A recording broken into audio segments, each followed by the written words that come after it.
Welcome back. This is the Brothers Mahoney. I'm Michael. And I am James. And we just got done watching 73 Yards, which is the fourth episode of this newest season of Doctor Who. This is written by Russell T. Davies and released earlier today. For us, it is the 24th of May. And yeah, it was certainly something. But James, do you want to give, I guess, the basic plot outline, sort of? Well, I can do what I can. This is the plot. I'm pretty sure this is the plot from Disney Plus itself. Landing on the Welsh coast, the Doctor and Ruby embark on the strangest journey of their lives. In a rain-lushed pub, the locals sit in fear of ancient legends coming to life. So we can just discount the second part of that plot right now because that wasn't true. It was a good scene, but that part's not true. But we can also discount the first part because the Doctor doesn't embark on any journey. Well, okay, that's also true. This, from the very first, when there was no theme song, and it just had the names of the actors over the screen, without a theme song, and Russell T. Davies over the screen as they were coming out of the TARDIS, it felt really strange, and it kept that strange feeling the entire way through the episode. It was almost impressive. I have to say, it wasn't boom. It wasn't boom in terms of the tone, but it also certainly wasn't Space Babies or the Davies Code either. The feel was completely different from those two. Yeah, and I have to say, and I saw this actually just after I finished watching it on Twitter, I think this is probably one of the most bizarre episodes or stories of Doctor Who I've ever seen. And I made a joke that I've seen the Ultimate 4. So, and this is a really bizarre story. I guess going into the plot, Doctor and Ruby as the plaza as they land on the Welsh coast. Which, by the way, was beautiful. Oh yeah, no, it was a very beautiful scenery. The Doctor accidentally taps on, I think what he called a fairy circle. It's like a bunch of string and bones and sort of looks like some type of almost stereotypical like pagan ritual type thing. But the Doctor taps on a string that of the circle, breaks it, and then he just seems to have disappeared. Ruby is then stranded. I mean, the TARDIS is still there, but Ruby is stranded without the Doctor in this Welsh town, with no Doctor, no way to contact the Doctor. She can't get back in the TARDIS. The key doesn't seem to be working.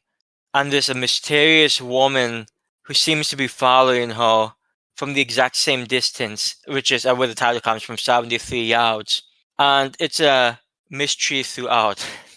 It's hard to really wrap my mind around this because, I don't know what it was. Part of it felt like early Torchwood to me, but I can't quite place why I feel that way. Because one, as we said, this was written by Russell T. Davies, and Russell T. Davies did some early Torchwood, I think. I know Chibnall did. Russell T. Davies had to have done some, hopefully. That analogy doesn't make any sense. But if you're listening to this, you've seen the episode. The Doctor does appear in the episode besides the first scene and the last scene, and that's it. Most of the last scene was mostly a repeat of the first scene, which makes sense in context. I must struggle to find words to discuss it. I have to agree with Michael. I think this has to be the strangest Doctor Who episode I've ever seen. It really does. In fact, I think it's the strangest thing in the Doctor Who universe I've encountered. So at first it seems almost like, what the plot says, that the Doctor inadvertently released some type of entity. Ruby goes to a pub in a small, rainy Welsh coastal town. She goes to this pub. She's just trying to, I guess, still get her bearings. She's being followed by this woman. She did run into a hiker, the hiker being played by Susan Twist. And Ruby, she's been around the block a couple of times. She's like, hey, do I recognize you? Hiker's like, oh, I don't think so. Yeah, she was actually very charming. I quite liked the character that she was playing in this one. Yeah, she wasn't quite as charming when she was the ambulance, but she was decent here. No, she was quite fine as the ambulance. No, I quite she was just wearing a polka. It looked like it was kind of cold. It was snowing. At first, I wasn't sure if it was Ruby or not, but apparently it was just actually snowing. And it's just wearing a polka. She had some ski poles. I don't know what they're called. And she was just going up the mountain. I mean, mountain is. The cliffs. It's Yeah, like a cliffside. It's yeah, she was going up the cliffside. I mean, she was just hiking, and pretty much like we saw, this woman who seems to be sort of following Ruby, but it's always at 73 yards, so Ruby can't speak to her. And she can't get close to her. Yeah, and naturally she can't get any closer to her than 73 yards. So Ruby asks the hiker to, hey, go talk to this woman, see if she knows where the doctor is, see what she wants.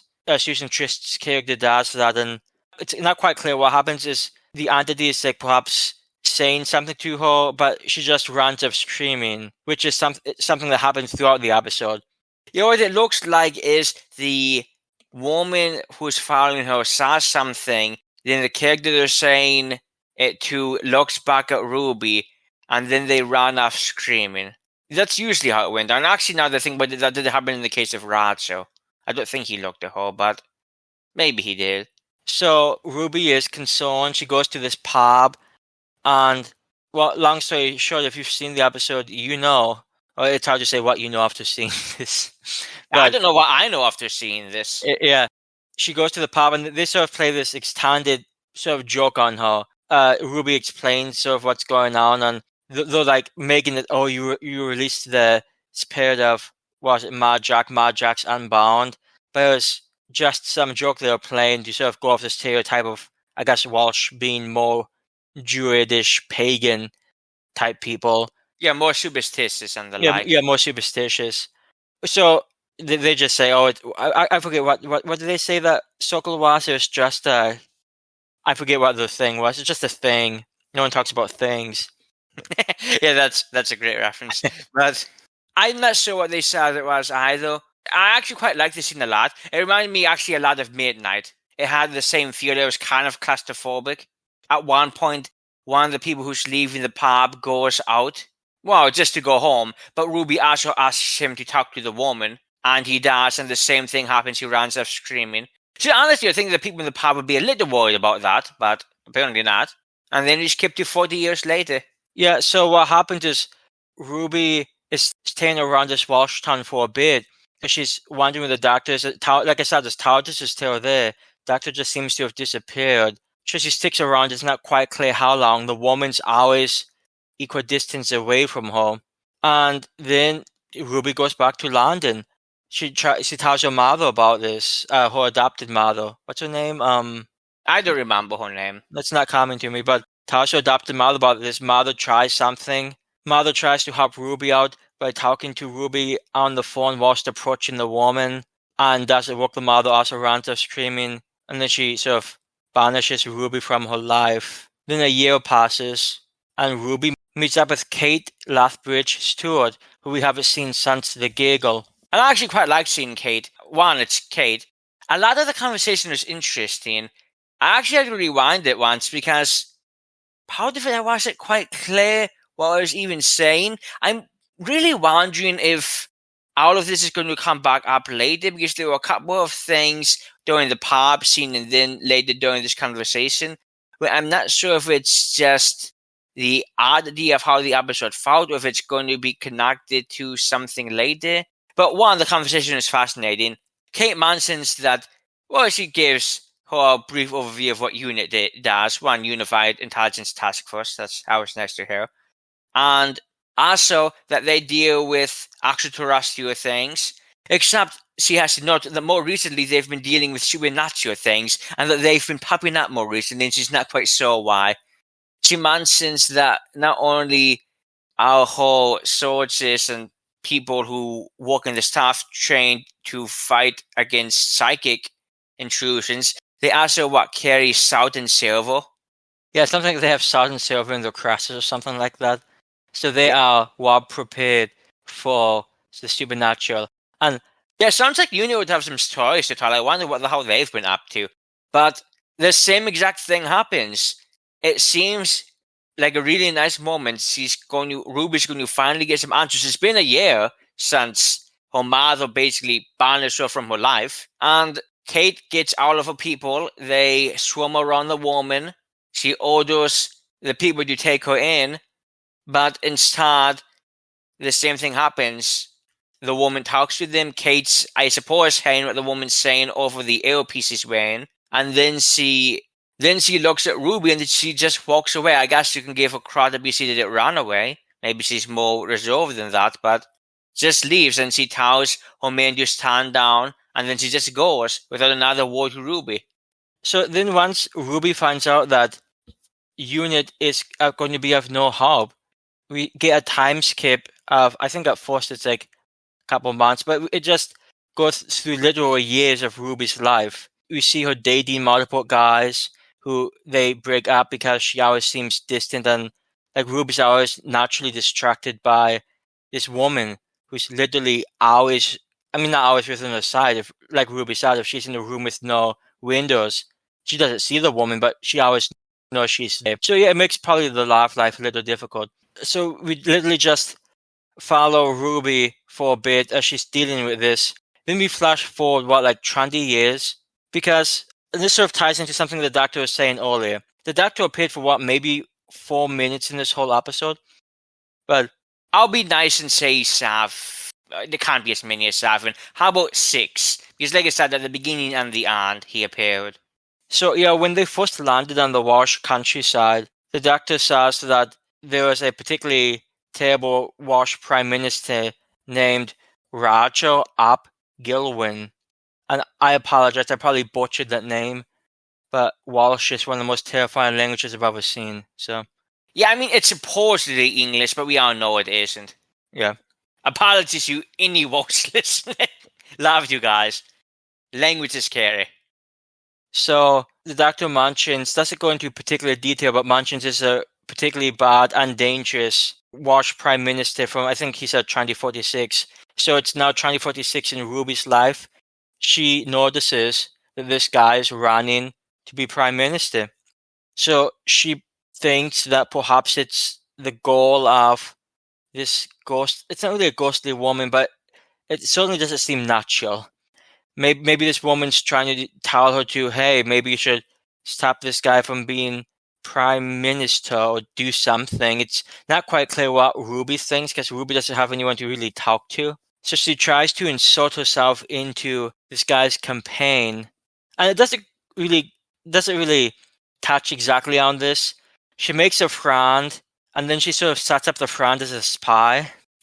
Did she set her up as a spy though? No, I think she did. I think she got this woman to join. She pointed her out, or I guess she did point her out. But during after the interview, guys like, who is that? And she was just trying to set him up with her.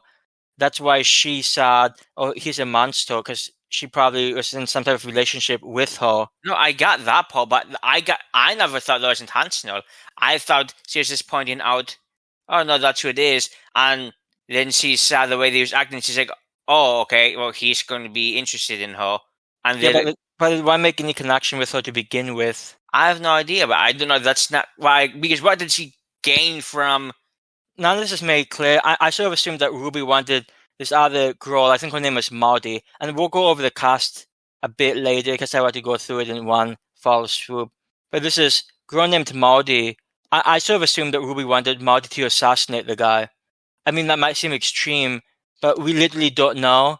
And that's the assumption I had, that maybe she was supposed to assassinate him during the party. But I think the date of the speech, when he got nuclear codes, was a day before the party or something like that. So she had to up the timetable.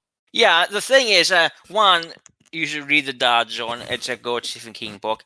And two, if you haven't read it yet, and you actually want to, you should leave now because I'm about to spoil The Dad Zone. Apologies. You've had warning. This part reminded me a lot of The Dad Zone because this guy, Roger ap Gwilym, and that's the worst pronunciation I have, but it's the only one I've got. One, he looked pretty beast. Let's just give him credit there. I'd vote for him. It didn't really go into specifics, as Michael was saying, but I'm going to say nationalistic. What was it? Bagel, Batte, Border, Britain? I believe so, yeah. And actually, it's kind of funny. I was just walking in to sign up to volunteer for this guy. There are signs above, hanging from the ceiling, that just say that term, but they're all different ones. Like what you'd see going on the highway: Bagel, Batte, Border. Then the last sign right before the desk: Britain. I don't know if it's intentional, but it's hilarious. one of the few things we see with him before the part in the stadium is this interview he's giving. He wants to, and there's a lot of references to things that have happened in this now 20-year history that we only hear about in small snippets because, again, we montage through like 20 years of Ruby's life. And he wants to leave NATO, was it? Or was it just the United Nations? Yeah, I think he wanted to leave NATO. I think it was the United Nations. I don't know if they would have mentioned NATO. I feel like NATO came out, but that's a problem with doing this so soon. There's no like transcript. Point is, he seems like very much he's pretty much sad. Hey, Britain's like one of the best countries on earth. Why should we be back to like our former glory and such? Well, see, again, I don't think that's quite what he said. I thought what he was saying was, we're not one of the best countries on earth, but we can be and we need to become strong again, which I guess is kind of the same thing. But point is, he wanted to leave NATO. And actually, I really love this. If you're wondering, I am about to tie it into the Dow Jones. He said during a TV interview, kind of let it slip that he'd kind of like to use a nuclear weapon. And the news host was like, whoa, did you just say you want to use one? And then you can see the look on his face. And then he looks after the side of the production crew and he's like, we'll cut that out, right? And the host kind of looks affronted. But apparently they're going to just cut it out. Apparently he has that ability. Which goes all the way back to our discussion in the long game.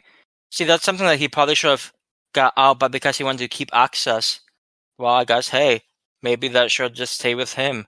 But yeah, that probably should have been breaking news. Yeah, he might not have been able to get access to the clip. He might have only been able to say that that's what he said. But yeah, I don't know. I like this scene a lot. So in the Dow Jones, the main thing going on there, and that's also something that goes over years. The story is told over a period of, I think I'm going to say 30 years, give or take. Maybe not as many as 30, but it's maybe more like 15. Either way, told over a period of years, about this person who becomes a psychic, gets psychic abilities after a car accident, and then runs into this up-and-coming, I'll call him, eccentric politician, who's mostly running as a joke candidate, but he also has some actual ideas. And with this guy's psychic abilities, he also has some precognition. So he touches this guy at one of his campaign rallies, and then he sees a flash of 30 years in the future, this wacky politician actually being president and firing nuclear weapons. And so he kind of makes it his mission to stop that future from happening. Now, there's a lot more to the Dow Jones than that. There's a lot of setup, a lot of family stuff. Like I said, it's really a good book. You should read it. But that's the main crux of the, I would say, last quarter portion of the book. And it's done really well in the book. But that's what seems to be happening here. Ruby saw this guy being mentioned on TV. She remembered from 20 years back or so the doctor mentioning that he was one of the worst prime ministers in Britain. I think he actually, at the time the doctor mentioned, he nuked something. I don't remember what he supposedly nuked. And then she, I suppose, once she hears that he has the codes to the weapons, to the nuclear armory, or he's about to get the codes, she kind of uses her knowledge of this entity that's following her, that this entity is always 73 yards away from her. She positions herself 73 yards away from the politician. Now, keep in mind, this entity, they're not invisible. Kate kind of suggests that she has a perception filter around her because people notice her, but they don't really question her all that much. So she stands 73 yards away from Rajo. Rajo sees this woman standing next to him. Rajo talks to the woman, and the same exact thing happens as always. Rajo runs off. 50 minutes later, resigns as prime minister. Wouldn't that be news? And maybe that was fate. Maybe that's exactly why this woman is always following Ruby. Maybe that's what the plan was all along. And then we cut to 40 years later. Yeah, and this is going to sound, I mean, at this point, are you seeing the episode? 40 years later, Ruby's an old woman, goes back to see the TARDIS on the Welsh coast. It's still there. Moss is growing on it. People leave flowers. Ruby dies. Then Ruby comes back. And then something happens. Yeah, and it's honestly not quite clear what happens. See, that's the thing. There are parts of this that just make me wonder if there's going to be things that come up later, and maybe there aren't. Maybe this is all going to be a self-contained story. Because I think it's a big issue that I potentially have with this one. I'm still trying to wrap my head around it. Because the event of this story, did it really happen? Well, it didn't happen to the Ruby we will be following next episode, I imagine. As we go back to old Ruby next episode, but I just don't see it. I could see you having flashes of things that might have happened. And it's true at the end of this episode, she mentioned that she's been to Wales 3 times, when at the beginning, before this whole thing, she said 2 times. So she does have some type of maybe resonance memory of some of it. And that may indeed come into it later. And keep in mind, this is written by Ncuti Davies. So maybe it's part of his big plan. But it's hard to say that it makes sense just based on this episode alone.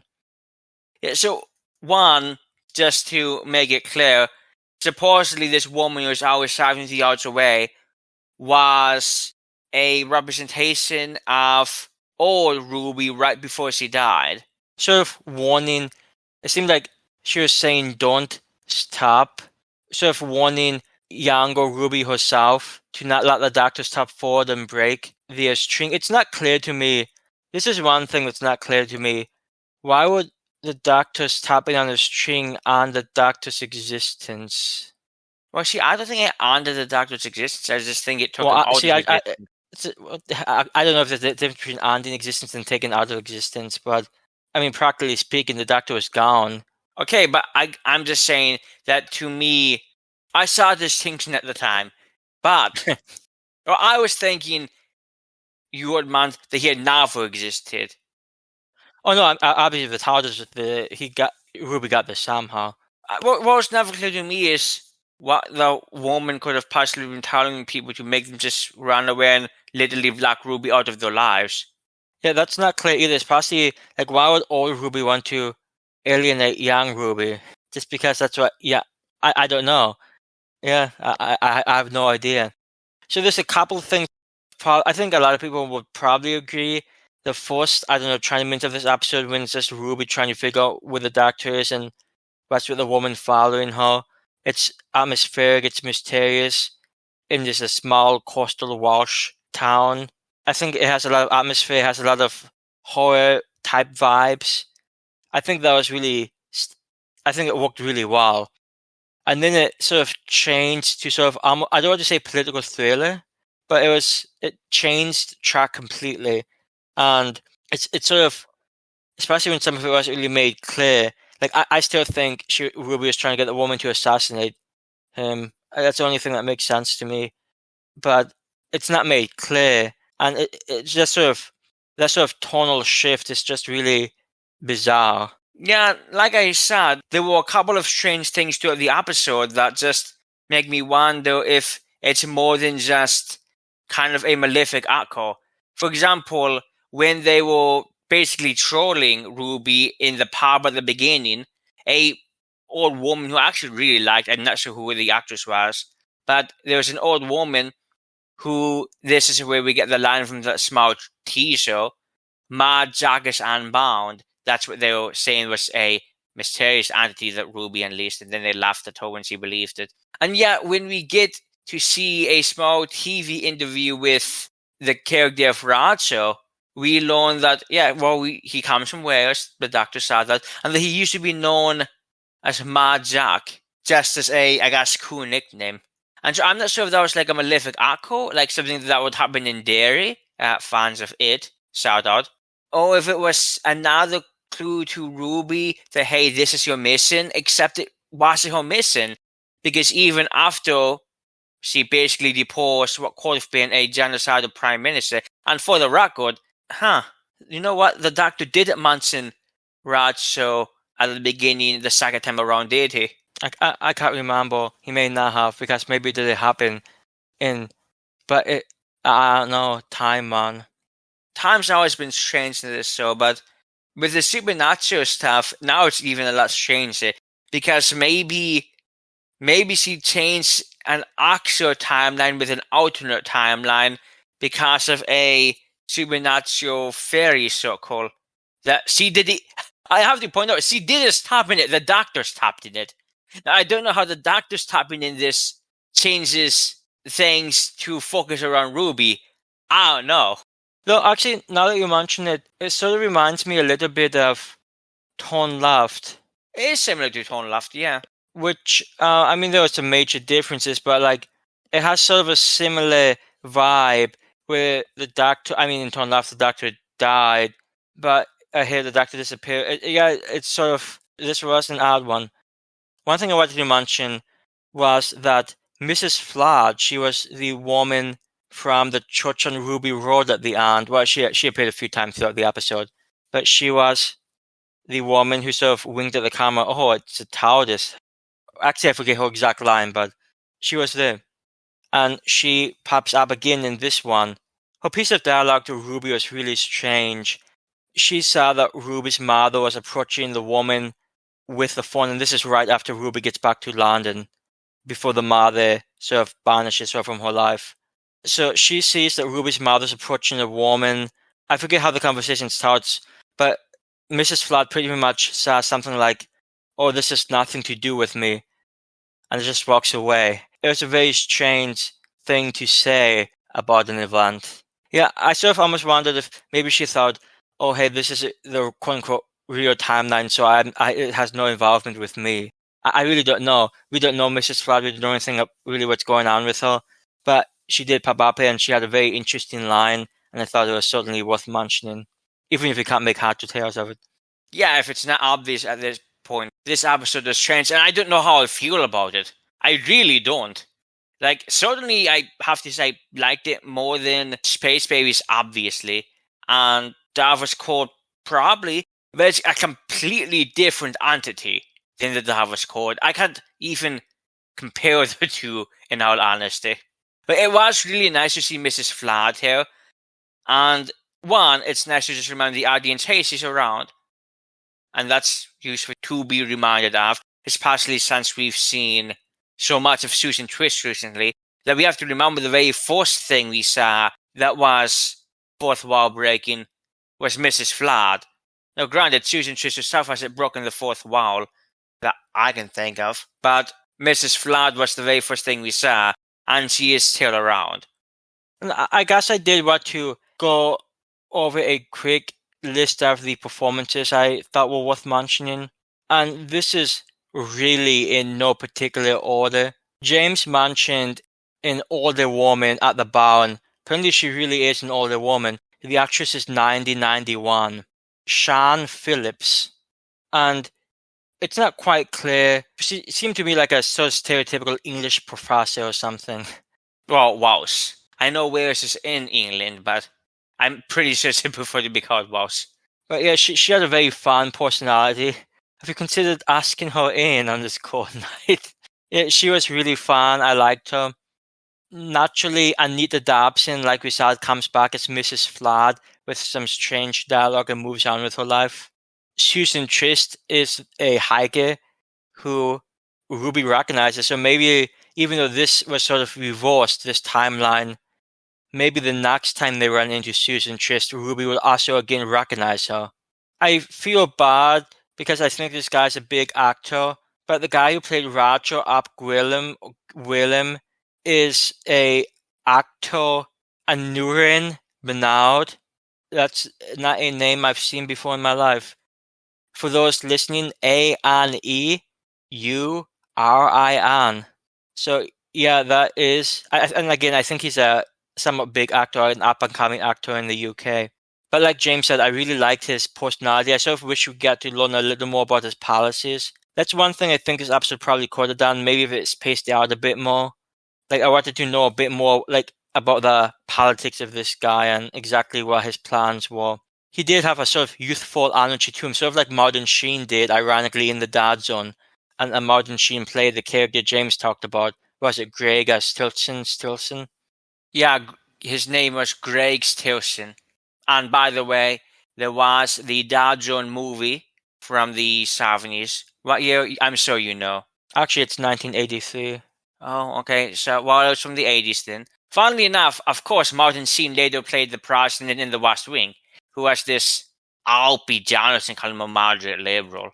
He was Catholic. He did the best he could. Yeah, I'm so. But in the Dad Zone, he's playing this kind of maniacal. The scene's absolutely hilarious. I'm not even sure what he is. He just decides to go insane and start a nuclear war for no reason, from what I could tell.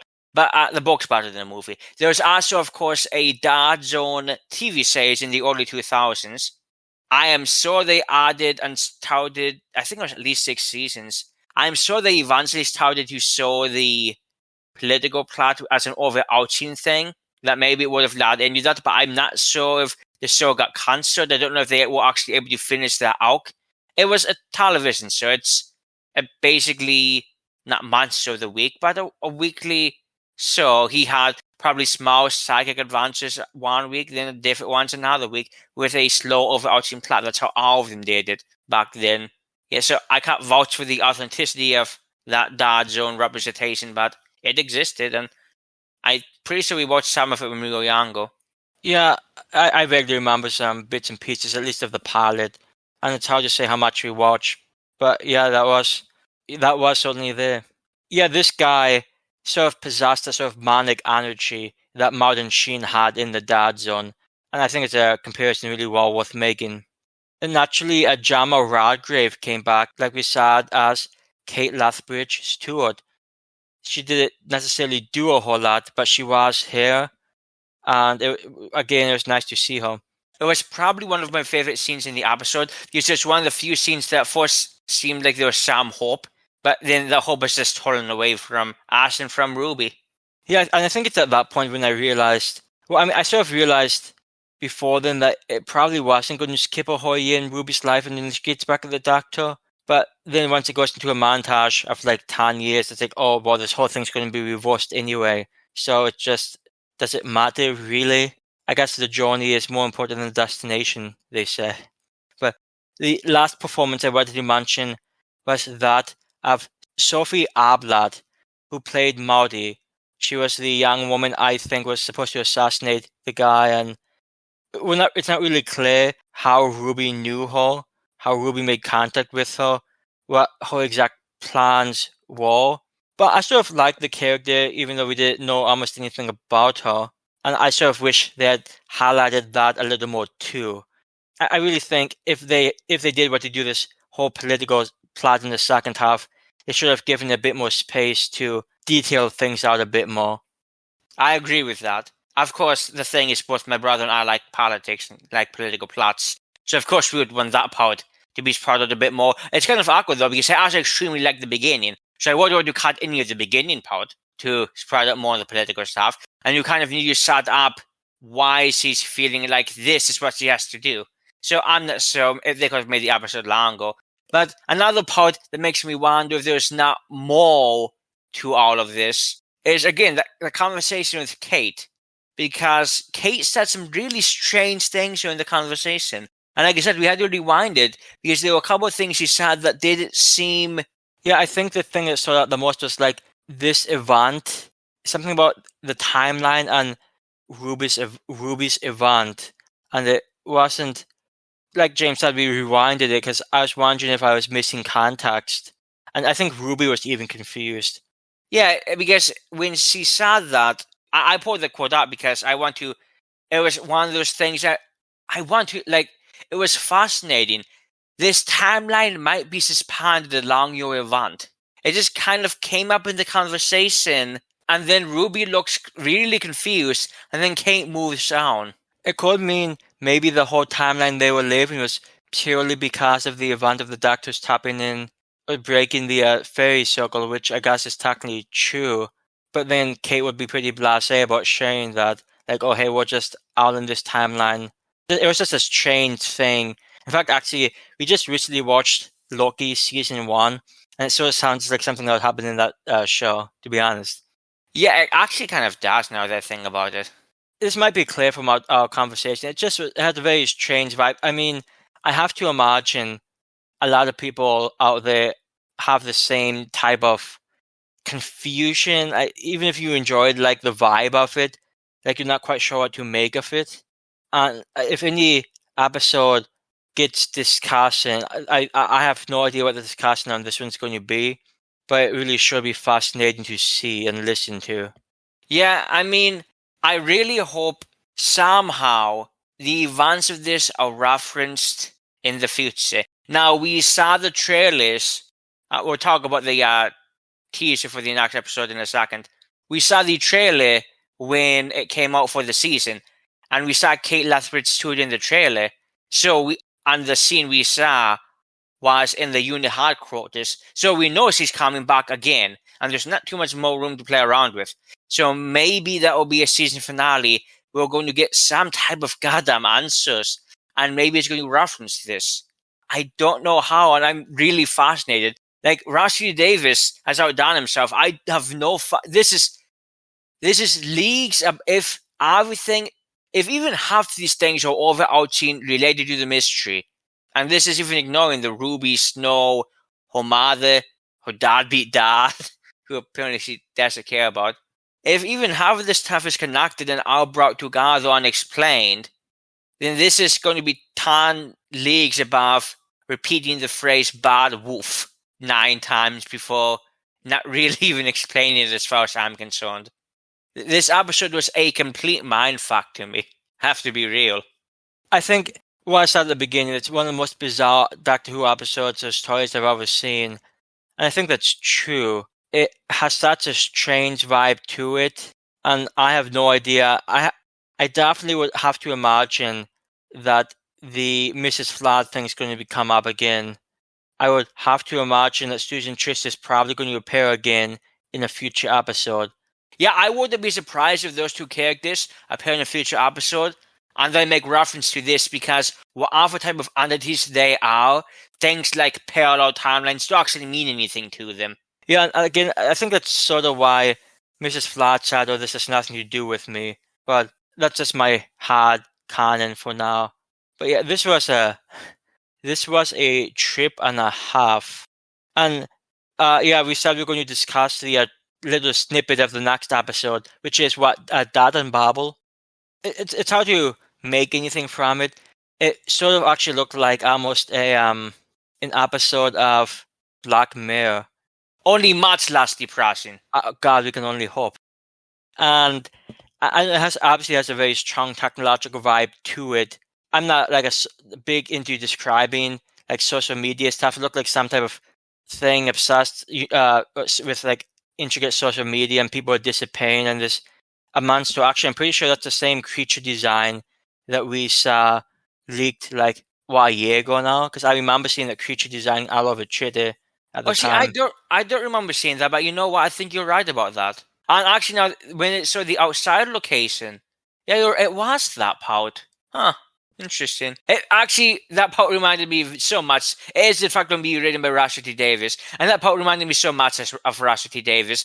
This monster, people disappearing. I don't know. It seemed very classic Davies to me. Updated with David Vicious, because these people kind of have screens around their faces. Maybe it's in their eyes. It's maybe a type of technology. I'm not sure. But I have to say, it looked kind of campy. But certainly after this, we can go back to some camp where we pound over what the hell just happened, or what maybe never happened. Yeah, these last 2 episodes, Boom and 73 Yards, I think Boom was more of a traditionally Doctor Who's really good episode, whereas, like James said, 73 Yards is like a mindfuck. You can't make heads or tails of it. And I have to say, I don't know if we'll end up. Certainly, it's got me thinking, so I don't hate it. I really think I'm going to need to see the conclusion of this season to know how much I actually liked it or not. Because it's just an hour later, I still feel very strange after having watched it. I think it's going to be one of those Doctor Who episodes that I might not actually like rewatching, just because it's kind of depressing. The ending just depressed me, seeing the Order Ruby. And I'm sure that was the intent. But nevertheless, it's still, depressing. Yeah, it was a touching scene. It actually sort of reminded me a little bit of, was it Last Christmas? Yes, Last Christmas. And there's a scene in that with like an Order Clara, and I don't remember specifics, but it sort of had the same sort of emotional tagging that did. So I do think this episode did decent putting Ruby in a situation without the Doctor seeing how she would handle it or try to handle it. And I know some people were talking about how Ruby didn't have much to do in Boom, but she definitely had a lot to do here. I don't have much else to add except if you live in the UK, Michael and I do not. Don't vote for a Prime Minister named Ratso. Oh, snap. Yeah, this is an episode that needs to be discussed. So, if you have any thoughts or you're wondering what the hell you just watched, you're not alone. you like the face of ball, you are not alone. Yeah.